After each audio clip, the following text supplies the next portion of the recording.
a quelqu'un qui a dit que je peux pas jouer aux poupées, et après j'ai pleuré. Bienvenue sur Papatriarcat, le podcast qui réfléchit la parentalité au XXIe siècle en essayant de l'affranchir du modèle patriarcal.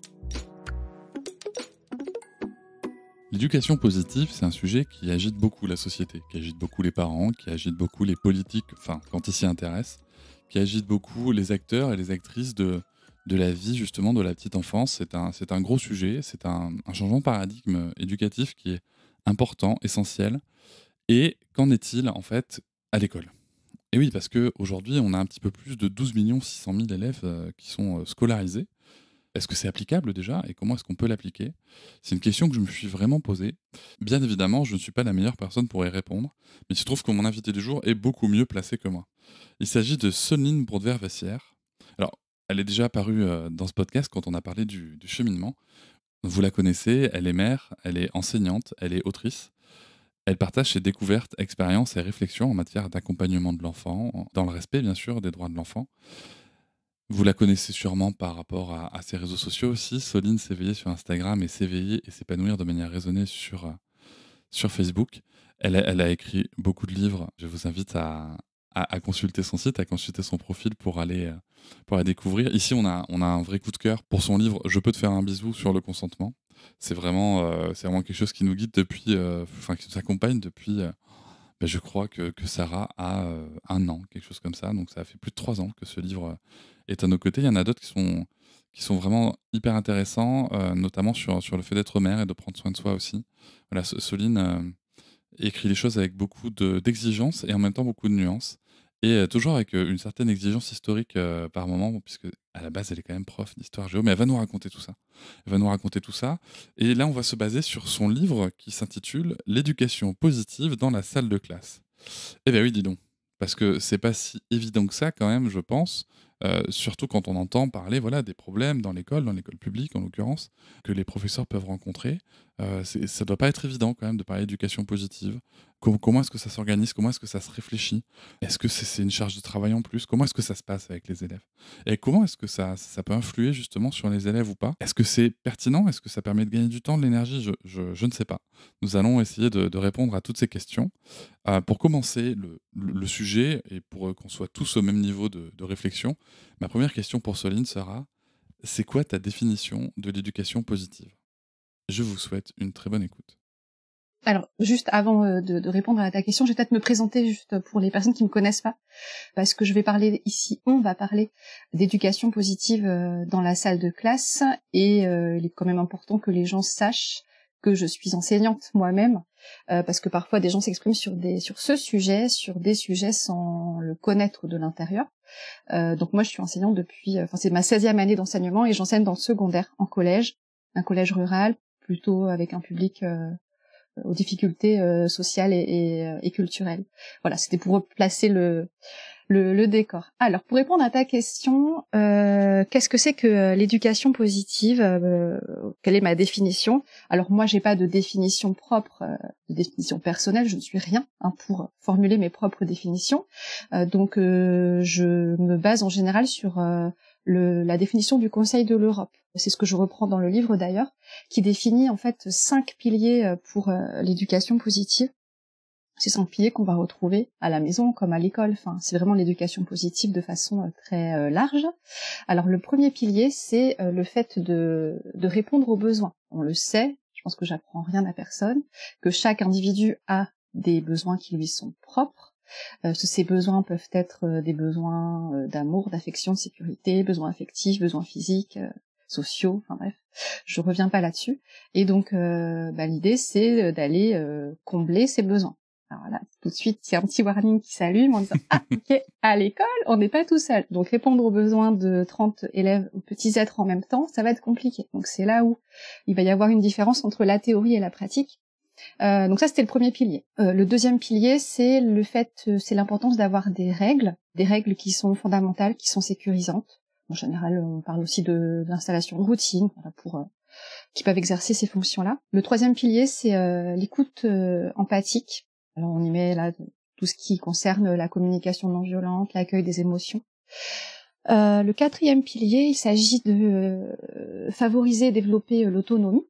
Donc, c'est favoriser l'indépendance de l'enfant en l'accompagnant dans ce sens, en fait, pour veiller à son plein épanouissement.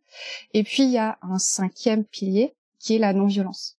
Alors, si la non-violence physique, c'est-à-dire pas de châtiment corporel, va mettre tout le monde ou presque d'accord, je parle dans l'école, à l'école. Pour ce qui concerne les violences psychologiques, voilà, on en est parfois un peu loin. On peut y mettre ici les humiliations. Bon, voilà. C'est aussi tout un travers sur la posture. Donc en fait, cette définition que je fais, que je reprends de l'éducation positive, elle induit forcément un changement de paradigme. Ce changement de paradigme dont on parle beaucoup, tout le temps, quand on s'intéresse à l'éducation positive, à la bienveillance, enfin bref, on appelle ça comme on veut. Et en fait, l'idée, c'est de changer de regard sur l'enfant, de changer de regard sur la relation. En fait, c'est un concept qui est quand même à géométrie variable parce que chacun va y mettre ce qu'il veut à l'intérieur, selon sa propre histoire, selon son propre vécu. Quand on parle d'éducation positive, on a aussi souvent le terme bienveillance qui est là. C'est d'ailleurs le terme qui est utilisé dans l'éducation nationale. C'est le terme qu'on retrouve à l'écrit. Bienveillance, c'est de manière, enfin dans la définition, vouloir le bien, du bien à autrui. Mais c'est pas une définition suffisante à mon sens, parce qu'on peut très bien faire du mal à quelqu'un tout en voulant lui faire du bien. Donc compréhension, non-violence, indulgence, compassion, ok, mais c'est bien en fait de revenir sur le fait que bientraitance aussi, ça va ensemble. Donc moi je mets les deux, c'est un mélange des deux, l'un ne va pas sans l'autre. C'est évidemment pas du laxisme, etc. Et il me semblait important aussi de revenir sur une autre chose. Quand on parle d'éducation positive dans la salle de classe et de ce que c'est, de revenir sur le fait que c'est aussi de l'exigence, c'est la conservation de l'exigence. Je pense que nous sommes nombreux, et moi la première, en se lançant dans ce changement de paradigme, dans ce changement de vision, de s'être perdu en chemin et d'avoir un petit peu relâché sur l'exigence des savoirs, des savoir-faire, pas forcément les savoir-être, mais bienveillance, éducation positive et exigence vont ensemble. Ils peuvent aller ensemble et même doivent aller ensemble. Oui, complètement. Je vais rebondir là-dessus puisque il se trouve que le titre de mon mémoire de master, c'était Exigence et plaisir au travail. Et ce qu'il y a de très intéressant, alors peut-être que tu pourras nous expliquer dans ta pratique comment ça se traduit, mais moi ce que je trouve très intéressant, c'est exigence, et moi j'aime bien utiliser le terme d'excellence, parce que en fait, à partir du moment où on arrive aussi à amener, comment dire, l'environnement qui va permettre l'enthousiasme, un petit peu de plaisir quand même dans l'apprentissage, un petit peu de jeu peut-être, je ne sais pas quels outils tu peux utiliser exactement, mais c'est vrai qu'on peut viser assez facilement, en tout cas dans les secteurs que moi j'ai traités, des résultats avec une bonne exigence et certaines fois d'excellence. Maintenant, là, tu vois, que par rapport à tout ce que tu disais, je me disais, la première réflexion qui me vient, c'est OK, tu vois, tu parlais de la salle de classe avec 30 élèves. Sur 30 élèves, toi tu es prof d'histoire géo. Oui, c'est ça. Sur 30 élèves, donc j'imagine que tu vas avoir des élèves très réceptifs ou qui vont avoir peut-être même la fibre, un certain enthousiasme pour ces matières. Et d'autres élèves, ça leur passe complètement au-dessus, mais ils doivent quand même bosser dessus. Comment tu fais spécifiquement dans ces cas-là? Alors, je ne fais rien spécifiquement dans ces cas-là. C'est évident que sur 30, voire plus, parfois on a plus d'élèves, on en a 30, 32, 33 dans une classe, il est évident que certains n'ont pas en fait d'atomes crochus, sont démotivés. Et le problème, entre guillemets, c'est que nous, enseignants, on n'a pas de solution magique, on n'a pas de clé en main. J'avais le mois dernier une formation, enfin l'éducation nationale aime en fait faire des réunions pour préparer les prochaines réunions. Donc là on avait une formation pour préparer une prochaine formation. Et enfin le concept était sympa, assez novateur pour ma part. L'idée c'était de réfléchir à nos besoins. De quoi avait-on besoin, sur quoi devons-nous être formés? Et donc moi j'ai dit j'aimerais bien qu'on fasse quelque chose de clair, outillé sur la motivation, les leviers de la motivation pour aller chercher les élèves qui sont complètement démotivés en fait, n'ont strictement rien affiche.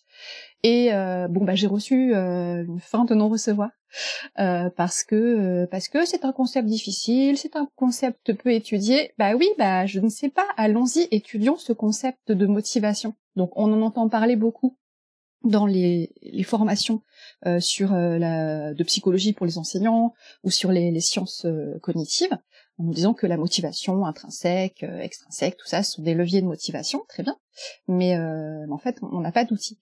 Donc il y a, à mon avis, là, tout un champ d'exploration qui devrait se faire dans les années à venir, on en a besoin.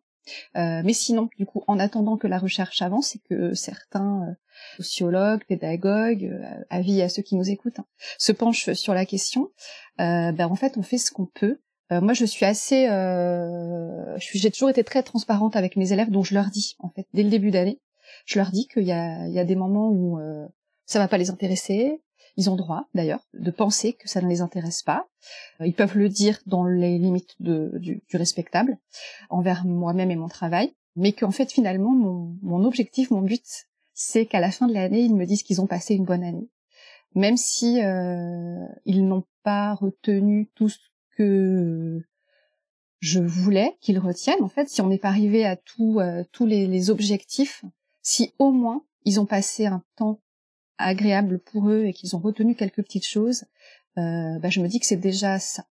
C'est déjà gagné, en fait, c'est petit pas par petit pas. Puis je me dis que si je les ai l'année d'après, en fait, on rembraye dessus et que peut-être là, on peut commencer à construire une architecture solide. Le problème, c'est qu'en un an c'est très court, surtout dans le secondaire où on voit les élèves que quelques heures. Enfin, moi, je les vois 3 heures par semaine. Pour créer du lien, un an, c'est très court. Donc, plusieurs années, avoir un même élève plusieurs années, ça permet aussi de sortir de ça. C'est une solution. Mais je n'ai pas de solution magique. Désolée. Tu évoquais dans les piliers le fait d'avoir des règles sécurisantes. Dans ton livre, tu nous parles de la différence entre règles et limites. Est-ce que tu peux redévelopper ça ici, s'il te plaît? Alors, tout simplement, les limites, et les règles. Bon, une fois qu'on a dit ça, je pense qu'il y en a qui auront tout de suite compris, puis il y en a là qui se disent, je vois pas du tout où elle veut en venir. En fait, les règles, elles ont cet avantage ce sont des consignes qui vont orienter le cerveau de l'enfant, ce vers quoi on veut qu'il aille, en fait. Alors que la limite, elle va être limitante, elle va limiter. La règle, elle va être beaucoup plus ouverte. Donc, en fait, la règle, elle est positive, en général, elle est formée positivement, alors que la limite, elle va être formulée avec un interdit, généralement. Donc, c'est la fameuse opposition, formulation positive, formulation négative, bon bref. Je peux dire aussi que la règle, elle est parfois négociable, parfois non, aussi. Alors que la limite, c'est non, c'est non. Qu'est-ce qui est une règle non négociable? On en avait déjà parlé ensemble, il me semble, lors du premier enregistrement qu'on avait fait ensemble. Tout ce qui va concerner le respect, la sécurité, toi, tu rajoutes aussi tout ce qui tourne autour de la santé.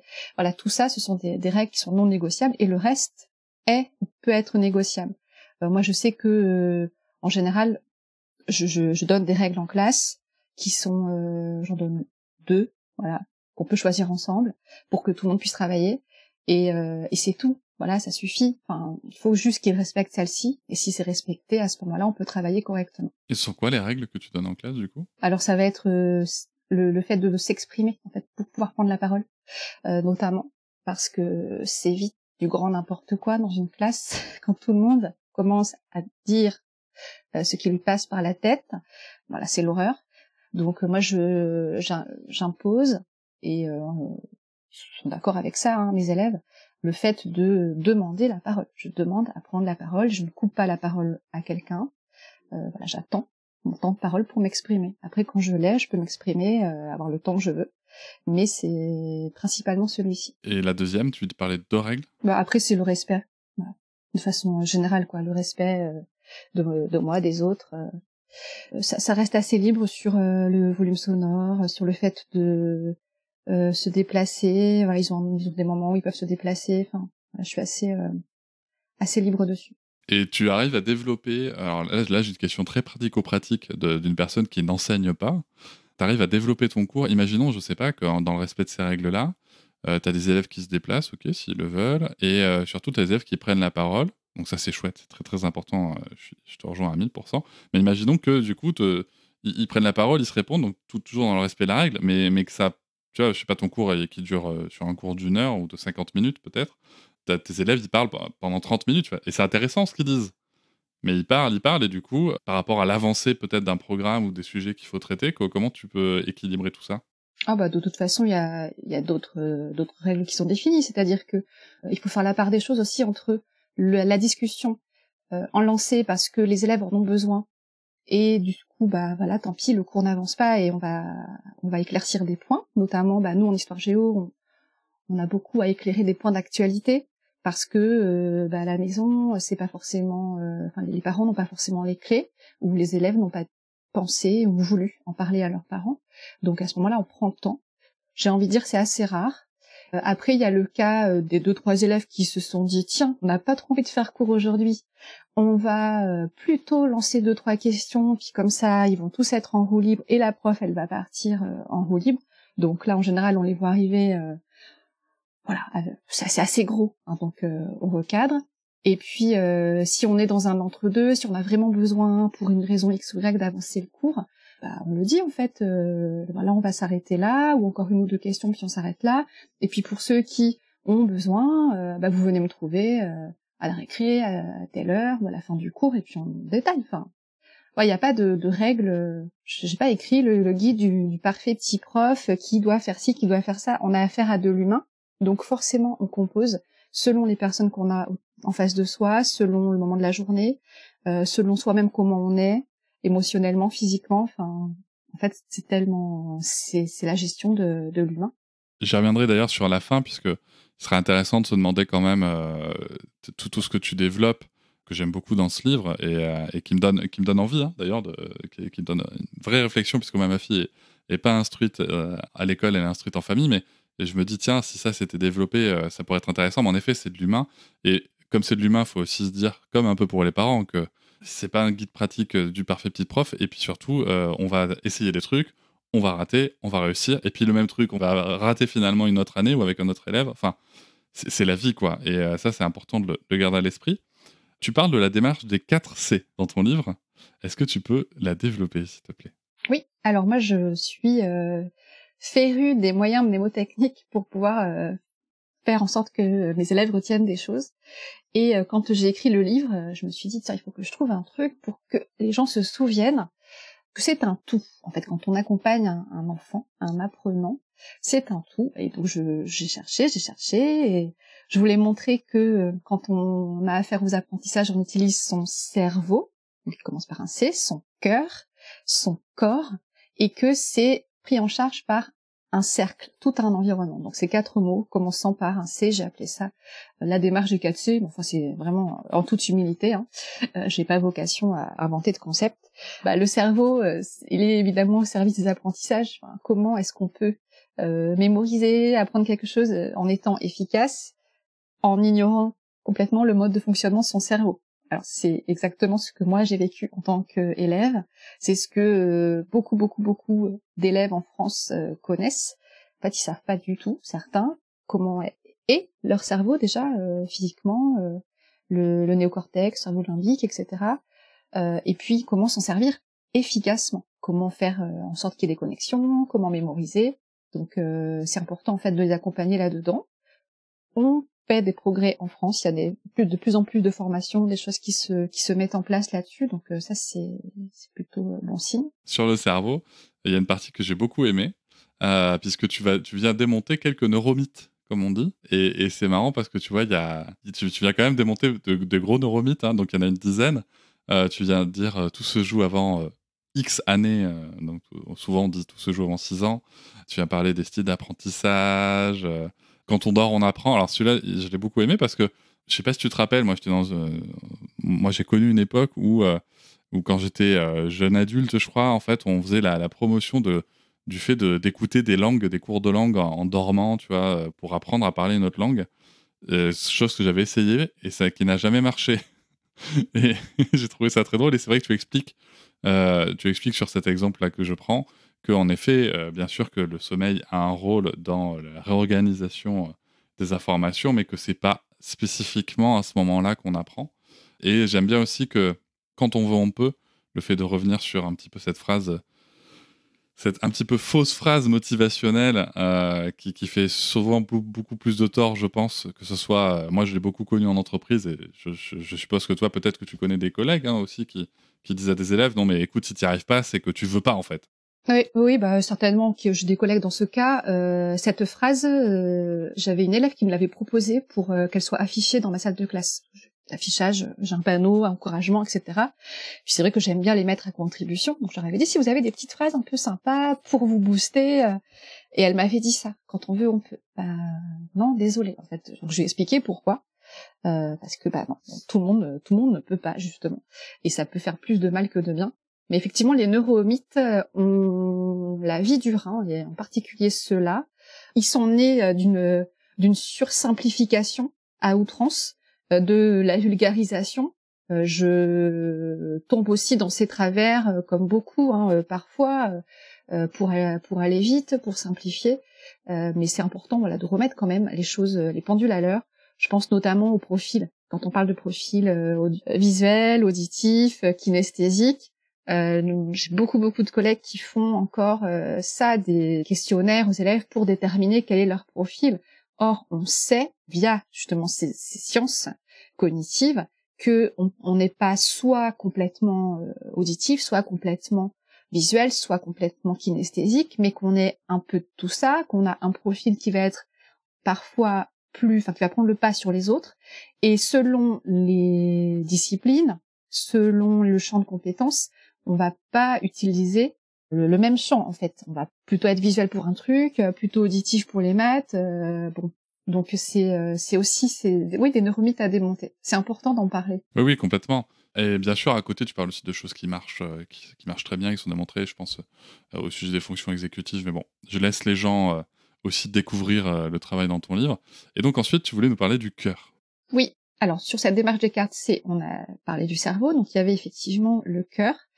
Moi, j'ai toujours entendu parler cette expression, il faut apprendre par cœur. Mais finalement, assez peu, on m'avait expliqué, ou on m'a expliqué qu'il fallait apprendre avec le cœur. Et en fait, je trouve que ça résume assez bien ce que j'entends par là.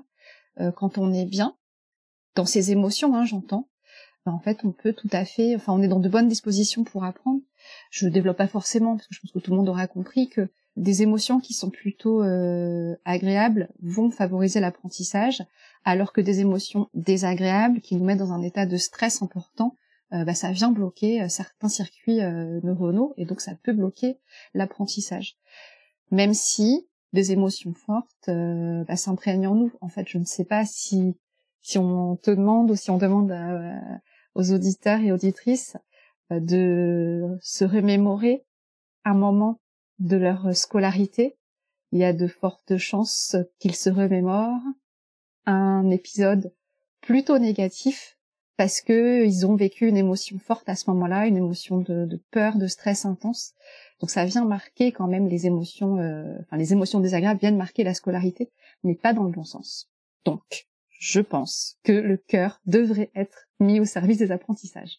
Là, tu vois, tout de suite, la question que encore une fois, très pratico-pratique que je me dis, c'est, donc, toi, tu es prof d'histoire, géo, comment tu fais, et peut-être que c'est pas possible, j'en entends, mais comment tu fais pour mettre une émotion positive quand tu parles de périodes très sombres de l'histoire, des guerres mondiales, avec beaucoup de morts et tout ce qu'on connaît sur le sujet? Ah, mais je ne fais pas ça du tout. Je ne vais pas, ça serait complètement indécent et irrespectueux pour le devoir de mémoire et pour respecter les victimes, d'aller mettre une émotion de joie en évoquant un sujet plutôt dramatique. Mais je vais accompagner les élèves, en fait, dans toute ma bienveillance et dans toute ma chaleur pour déjà pour les préparer, en leur disant, voilà, ce qu'on s'apprête à voir aujourd'hui, c'est difficile. Vous avez le droit de vivre en vous ça peut vous rappeler des choses, ça peut être très compliqué à vivre à l'intérieur de vous, n'hésitez pas à en parler. Donc voilà, en fait, je vais pas être moi-même joyeuse. Oh là là, aujourd'hui on va voir le génocide des Arméniens. Pas du tout. Mais tout en insistant sur le côté c'est dramatique ce qui s'est passé, voilà les faits, voilà les chiffres, voilà comment on peut l'expliquer. C'est compliqué pour vous à gérer, sur votre confiance aussi dans la nature humaine, ok, très bien. Je suis là pour en parler, et c'est normal, et c'est ok que vous puissiez le vivre difficilement. Voilà, c'est tout. Alors pour ce que ça vaut, et je suis pas en train de dire que je regarde la Seconde Guerre mondiale et les camps avec de la tendresse, hein, absolument pas. Mais moi j'ai une anecdote là-dessus. Alors c'était pas au collège, c'était au lycée. Pendant qu'on étudiait en histoire cette période, on a vu avec, je faisais italien à ce moment-là, avec Madame Maurine, que je salue si un jour elle passe par là. Oui, tu vois, il y a des noms de profs qui te marquent comme ça. Et en fait, ils s'étaient calés, et on avait, pendant qu'on étudiait la Seconde Guerre mondiale, si tu veux, en histoire, on avait vu La vie est belle en italien sous-titré, que je vous conseille si vous l'avez pas vu, et je vous le conseille en VO sous-titré, parce que la langue italienne a des nuances que la traduction française ne donne pas. Et en fait, sans vous spoiler, à un moment, il y a des scènes qui sont très très fortes, en émotions très émouvantes, par rapport notamment au camp. Et c'est vrai que moi, je me rappelle très bien de m'être dit, ok, je veux en apprendre plus sur ces situations, aussi dures soient-elles, tu vois. Et je trouvais que cette dynamique-là était très intéressante, tu vois, de croiser avec les matières, avec des sujets, avec des supports culturels. J'avais trouvé ça hyper intéressant comme façon de faire. Oui, là, c'est jouer sur l'émotionnel pour aller susciter un intérêt. Pourquoi pas? Ça se tient. C'est vrai que c'est un film émouvant au possible. Je pense que je ne sais pas combien de fois je l'ai vu. J'ai toujours pleuré en le voyant. Après, je pleure assez facilement aussi. Mais c'est un film qui est très, très émouvant. Je suis d'accord. Et je trouve qu'il fait partie de ces films où, tu vois, je l'ai vu en étant ado, je l'ai vu en étant jeune adulte, j'ai vu plusieurs fois aussi. Mais il y a vraiment un truc qui change quand tu le revois en étant parent. En étant parent. Je trouve qu'il y a vraiment, tu vois, une ce que j'allais émotion dire. Qui est totalement différente. Il y a d'autres films qui me font ça. Mais bon, je ne veux pas te casser dans ton élan non plus. Le troisième, c'est le corps. Donc cerveau, cœur et corps, sans transition aucune avec ce qu'on vient de dire. Donc le corps aussi peut être au service des apprentissages. Donc là c'est pareil. Enfin, j'enfonce des portes ouvertes. Il est évident que on peut pas décemment croire que notre tête fonctionne correctement si l'on ne prend pas soin de son corps. Et c'est vrai que moi je le vois au quotidien avec des ados qui vont être pris par des écrans jusque tard le soir, qui dorment très peu, qui vont dormir du coup en classe. Ça c'est vraiment un phénomène que je trouve qui s'étend sur ces dernières années. Manger sainement, boire de l'eau, il faut être éloigné des écrans, apprendre peut-être à oxygéner son cerveau en respirant. Voilà, c'est prendre soin de son corps de manière générale, faire un petit peu de sport. Donc ça peut être très très injonctif, là ce que je suis en train de dire, mais ça fait partie des règles de base du bien-être en fait. Essayer autant que faire se peut de faire en sorte que son corps soit disposé aux apprentissages. Tu nous parlais tout à l'heure du fait que les élèves peuvent se déplacer dans la salle de classe. C'est vrai qu'aujourd'hui, alors moi forcément je m'intéresse aussi sûrement à des enfants plus petits de par l'âge de ma fille, mais aujourd'hui est-ce que rester assis sur une chaise comme ça, même aux âges du collège, c'est quelque chose qui est facile? Est-ce que moi je me rappelle très bien, hein, ça c'est vraiment un souvenir que j'ai avec l'école qui est compliqué.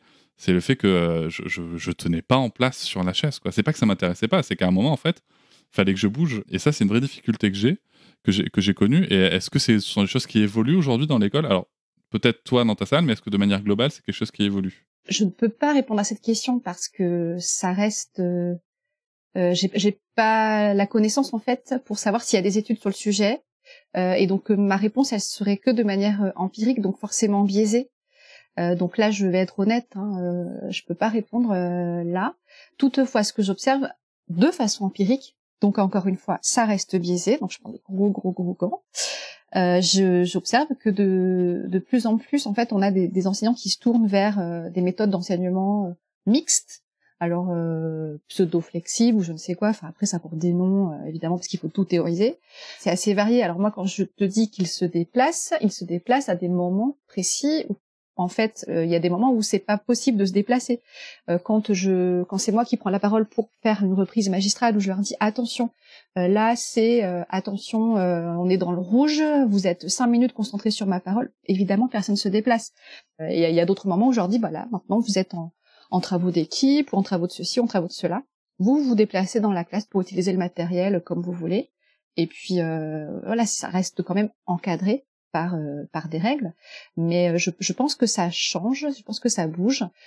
Je pense aussi que de plus en plus de gens se rendent compte que rester assis sur une chaise, c'est pas du tout respectueux de notre nature biologique. Moi, je m'en étais pas rendu compte tout de suite quand j'ai enseigné, parce que la Soline qui a commencé en 2007 et celle d'aujourd'hui, elle voit pas les choses de la même façon, et j'ai envie de dire heureusement. Et puis c'est ça aussi l'expérience. C'est-à-dire que moi, quand j'étais élève, on me demandait de rester assise, je restais assise en fait. J'étais sage, bête, disciplinée, voilà, bah ok, très bien, c'est comme ça. Et puis donc quand j'ai enseigné, bah, pour moi c'était logique de demander ça à mes élèves au début. Et puis après, j'ai donc remis mon corps en mouvement parce que bah, j'étais prof, j'étais plus assise toute la journée, et je me suis retrouvée parfois à faire des formations, à être formée en fait, donc à devoir être assise à la place de mes élèves sur leur chaise. Et là, au bout d'une demi-heure, je n'en pouvais plus. Je me disais, mais c'est pas possible, mais comment ils font? Je piquais du nez, alors j'avais très bien dormi la veille. Je me disais, c'est pas possible, en fait. On leur demande un truc que nous, adultes, on n'est même pas en capacité de faire. Et donc c'est pour ça que ça se repense. Mais alors attention aussi au regard des autres. Là, je vais revenir sur un exemple particulier. L'année dernière, j'avais un élève qui était un petit peu pénible, qui avait un comportement déviant, disons, pour dire ça correctement, et puis il a cherché à attirer l'attention, clairement. Donc j'avais créé du lien avec cet élève, et en fait, il m'avait expliqué que lui, il voulait travailler debout. Et donc je lui ai dit, ok, tu veux travailler debout, travaille debout. Mais toi debout, par contre, j'ai pas du tout de matériel, j'ai pas de chaise ou de table haute, donc tu travailles, je sais pas, contre la fenêtre. Tu te mets comme tu veux. Et donc il se met contre la fenêtre. Et là, il me dit, juste en face, il y avait un autre bâtiment avec donc des collègues qui voyaient. Et puis, il me dit, ils m'ont regardé, bizarre. Bon, en même temps, un ado trouve que tout le monde le regarde bizarrement.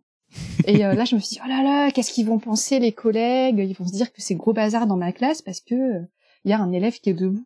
Puis, j'ai balayé cette idée en me disant, en fait, je m'en fiche. Enfin, je m'en fiche de ce qu'ils pensent. Moi, ce qui m'intéresse, c'est cet élève et la manière dont il investit ses apprentissages, même si c'est la seule fois dans sa scolarité où il sera autorisé à être debout, voilà, c'est déjà ça. Donc attention, et parfois au regard de l'autre.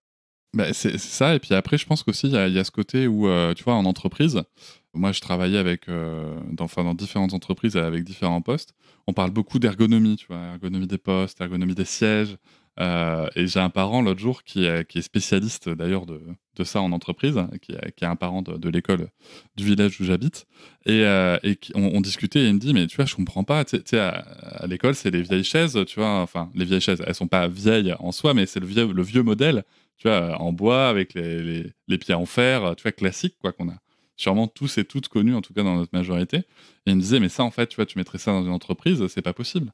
On ne dit pas aux gens de s'asseoir là-dessus plusieurs heures par jour, ça ne marche pas. Et par rapport au fait d'être debout, il y a aussi ça qui se travaille beaucoup et qui se développe vachement avec aussi le télétravail. Ce sont les bureaux, tu vois, qui peuvent s'élever. Moi d'ailleurs, personnellement, c'est une question que je me pose. Parce que je me rends compte que quand je travaille de manière très intense, que ce soit pour de l'écriture, pour du podcast ou quoi, je suis trop assis. Alors que enregistrer en marchant, en faisant un peu les 100 pas dans ma pièce de travail et tout, ça peut être chouette. Et même écrire en étant debout, ça peut être chouette. Et c'est une amie qui, elle, a fait cet investissement-là qui me l'a dit. Et je me dis, tiens, ça peut être une piste aussi de ça. Tu vois, d'avoir... alors, c'est vrai que aujourd'hui, il y a un coût financier, peut-être qu'on reviendra après sur les moyens mis en œuvre dans les écoles pour ça. Mais pour avoir des choses qui ne sont pas électriques ou pas mécaniques, par exemple, ça reste aussi des coûts tout à fait raisonnables. Je te dis ça parce que moi, j'ai vu ça pour la maison. Maintenant, à l'échelle de l'éducation nationale, ça doit être des budgets faramineux, mais il y a des choses à réfléchir. C'est sûr qu'il y a des choses à réfléchir. Oui, voilà. Ce qu'il y a, c'est que ça reste raisonnable, mais à l'échelle de l'éducation nationale, comme tu dis, ou à l'échelle d'une classe, c'est tout de suite des investissements qui sont très importants.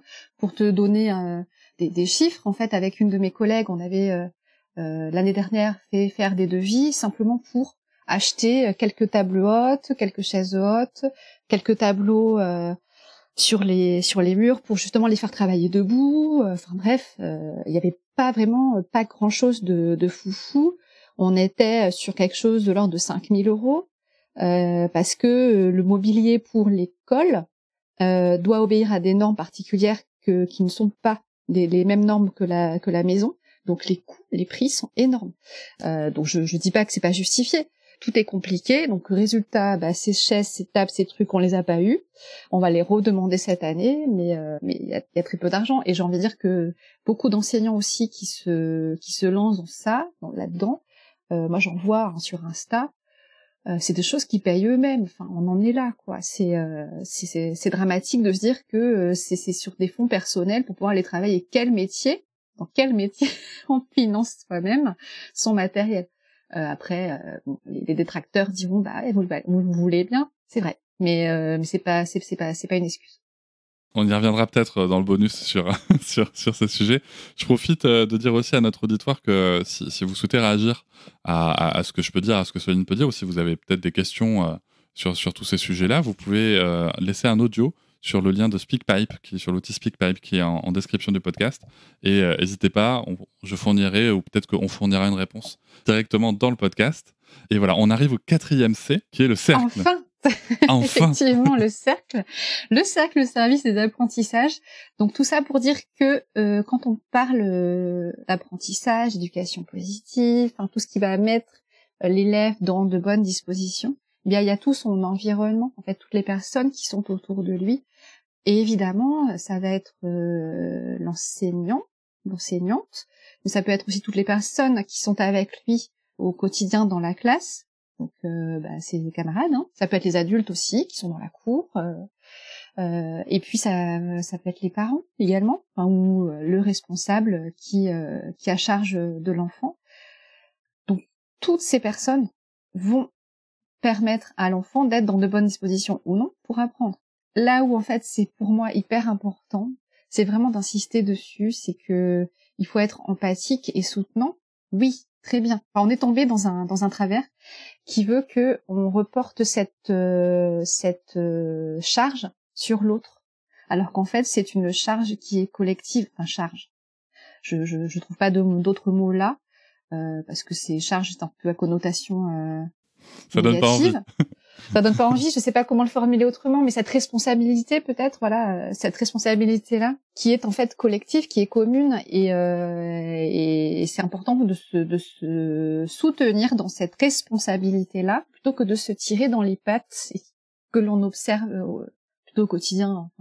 Tirer sur l'éducation nationale, c'est un petit peu un sport national, et en fait, ça serait bien que tout le monde se tire vers le haut, soit plus empathique l'un envers l'autre, se comprenne. Moi, c'est vrai que je comprends beaucoup de choses sur la position de parent d'élève depuis que moi, je suis moi-même parent. Voilà. Mais c'est vrai que je peux pas demander ça à mes parents d'élèves parce qu'ils ne sont pas enseignants, ils le seront probablement jamais. Donc, à part essayer de le verbaliser, de diffuser sur la réalité du métier, c'est ce que j'essaye de faire le plus possible, mais c'est pas toujours entendu. Tu parles d'empathie, qui est une compétence émotionnelle essentielle. Certains disent même qu'elle est innée. Mais comment est-ce qu'on travaille l'empathie à l'école ? Comment est-ce qu'on travaille l'empathie à l'école ? C'est une excellente question. Puis alors la transition était toute trouvée.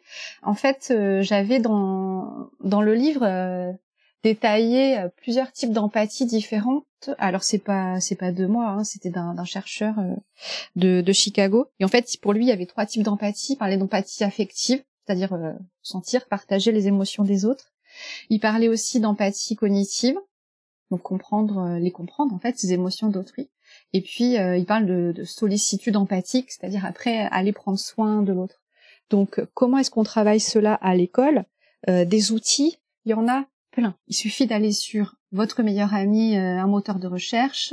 Vous tapez outils pour cultiver l'empathie, il y a plein de petits trucs, des petits jeux, quels que soient les âges. Ça, il y en a plein. Mais, à mon avis, on devrait déjà commencer par soi-même être empathique. C'est-à-dire montrer l'exemple. Sans exemplarité, ça on en a déjà parlé 50 000 fois. On ne demande pas aux gens d'être parfaits. Mais c'est-à-dire que si moi je suis empathique avec mes élèves, j'ai quand même une forte chance de faire en sorte que eux-mêmes soient empathiques envers moi et soient empathiques entre eux. En retour. Et donc c'est là où moi j'avais adoré le livre de Catherine Guéguen, Heureux d'apprendre à l'école. C'est un livre qu'elle a écrit, je sais plus, il y a quelques années maintenant. Hein. Et en fait dans ce livre, elle insistait beaucoup là-dessus. Insistait beaucoup. Je sais pas si elle a insisté beaucoup, mais en tout cas c'est ce que j'ai retenu. Preuve que j'en avais besoin. Où elle disait que en fait on demande aux enseignants d'être empathiques avec leurs élèves. et c'est tout à fait juste et normal. Mais pour être empathique, il faut soi-même recevoir de l'empathie. Et là, en fait, vous me voyez arriver avec mes gros sabots. D'où le fait de demander aux gens d'être aussi empathiques et comprendre les enseignants. Alors, on leur demande pas d'aller jusqu'à prendre soin d'eux, quand même, mais au moins sentir, partager leurs émotions et les comprendre pour que on soit dans une relation mutuelle, en fait, enfin, que tout le monde soit empathique l'un envers l'autre, parce que ce n'est pas la hiérarchie qui est empathique. Donc là, je sors pas du devoir de réserve quand je dis ça, parce que ça reste un fait établi. Donc dans l'éducation nationale, on est sur une autorité qui est verticale, une autorité descendante. Bon, voilà, on est fonctionnaire, donc c'est comme ça, hein, on l'a choisi aussi. Mais par contre, il n'y a pas du tout ou quasiment pas d'empathie, de soutien. Pour répondre à ta question, parce que là je m'égare un peu, pour répondre à ta question sur comment est-ce que on met en place l'empathie de façon générale en classe, en fait, il faut que tout le monde soit empathique avec tout le monde. Et quand je dis tout le monde, c'est les enseignants, le personnel en général, les enfants, les parents. Bisounoursland, mais c'est une solution, je pense, sine qua non. En fait, c'est une condition sine qua non pour que ça fonctionne. Tu me donnes encore une fois une transition toute trouvée, puisque une de mes dernières questions, c'était de te demander... moi, quand j'écoute les profs, très clairement, ce que je comprends, c'est que l'école, en tant que système, hein, en tant que structure nationale, n'est pas forcément bienveillante avec les profs, du coup. Que ce soit dans les moyens, dans les communications, dans les conditions de travail, enfin dans les moyens matériels comme humains, je veux dire. Et que même parfois, quand ils veulent remonter des choses, la réponse est pas souvent bienveillante. Comment est-ce que tu fais comment est-ce que tu fais peut-être toi, juste toi, mais peut-être que tu échanges aussi avec tes collègues sur ce sujet, mais comment faire pour trouver les ressources, pour avoir une approche bienveillante dans un environnement qui ne l'est pas forcément avec soi-même, quoi. Alors, non, mais c'est une question hyper pertinente, parce que là, on a besoin de chercher du soutien. Ce soutien, on va le chercher de manière virtuelle ou réelle. Donc moi, c'est vraiment ce que je conseille à tous, c'est de ne pas rester seul ni se sentir seul. Savoir qu'il y a d'autres bisounours ailleurs, il y a d'autres personnes qui peuvent te donner le soutien dont tu as besoin à un instant T et qui, en retour, au moment où toi t'en auras besoin, te le donneront. S'entourer de ses collègues, discuter avec eux, faire en sorte qu'une relation de confiance s'installe. Je sais que c'est pas facile pour tout le monde. Moi, la première, hein, j'ai pas toujours... eu facilité à aller vers des collègues, parce que faut savoir que tout le monde n'est pas bienveillant. Il y a des collègues qui sont jugeants. Dès l'instant où on va formuler une difficulté, oh mais moi je comprends pas, j'ai pas de problème. Oui, mais c'est pas ce que j'ai besoin d'entendre à cet instant-là, et pourtant ça on l'entend. Moi je l'entends encore aujourd'hui quand on va dire en conseil de classe ou avant, j'y arrive pas avec cette classe, c'est compliqué. Il y en a toujours un ou deux pour dire oh non, moi je comprends pas, je gère, mais très bien, félicitations, enfin, je vais te donner une médaille, mais moi j'ai besoin de soutien ou de solutions. Donc la première chose, c'est vraiment savoir s'entourer dans son établissement avec des personnes de confiance, et si jamais il y en a pas ou que le soutien n'est pas présent, bien aller chercher ce soutien virtuellement. Il y a quand même suffisamment de ressources en ligne qui mettent en relation des enseignants qui sont dans la même lignée et qui ont besoin de ce soutien, des groupes Facebook, sur Instagram, bref, il y a plein de choses, des forums de nouveaux profs. Mais il n'y a pas finalement de solution miracle, si ce n'est que de ne pas se sentir seul est important. Moi, j'ai fait le tour de mes questions. On a Benoît qui soulignait un truc dans le chat, puisque, alors, vous le savez peut-être pas, mais j'ai des auditeurs Papatriarcat Plus qui peuvent assister aux enregistrements et interagir via un chat. Alors, il nous disait que les délégués de parents d'élèves peuvent jouer un rôle sur ça. Je pense qu'il parlait de l'empathie, qu'apparemment ça peut être de bons transmetteurs peut-être, ou de bons médiateurs sur certains sujets. Quand ils sont dans ce rôle-là, moi, à titre personnel, j'ai des amis. Donc, je connais des gens scolarisés, hein, je vous le dis. J'ai des amis d'enfants scolarisés qui sont délégués parents d'élèves. Et c'est vrai que d'un côté, j'ai des amis qui sont très dans la compréhension, mais très dans la médiation, en fait, vis-à-vis de la communauté des parents et de l'école. Et par contre, j'en ai d'autres qui sont très dans la revendication, au contraire, et qui sont plutôt dans un système qui vise à tendre les relations. Donc, ça peut être compliqué. Est-ce que toi, dans ta pratique, avec toute ton expérience, ce sont généralement des interlocuteurs, des interlocutrices qui sont plutôt dans la médiation? Oui, tout à fait. Les parents d'élèves sont au service des élèves et de leur famille, et les enseignants et l'école, normalement, sont aussi au service de l'élève. Donc ils ont normalement le même objectif, mais des visions qui sont différentes, qui vont être complémentaires. Moi, ce que j'observe, soit à titre personnel, donc là c'est pareil, ça reste très empirique, parce que c'est juste à mon échelle. On a effectivement des parents d'élèves qui sont très impliqués pour le bien-être de l'élève, et puis moi-même je suis élue représentant des élèves pour à l'école de mes enfants. Je vois tout à fait ce que c'est, et de l'intérieur, j'observe aussi que même entre parents d'élèves, on n'est pas forcément d'accord.